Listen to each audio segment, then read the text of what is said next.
digital analog is small, not easy to install, not easy to remove, need screwdriver to remove analog.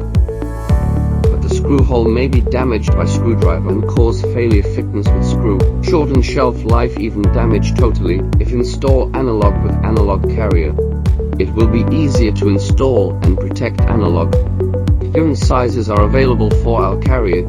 You can choose according to the screw diameter and thread space. Most implant systems are available. Here are more details about how to install with carrier. 1. Choose carrier according to implant system and connect it into the analog. 2. Find the engaged interface of analog. Install it to the model hole, tighten screw.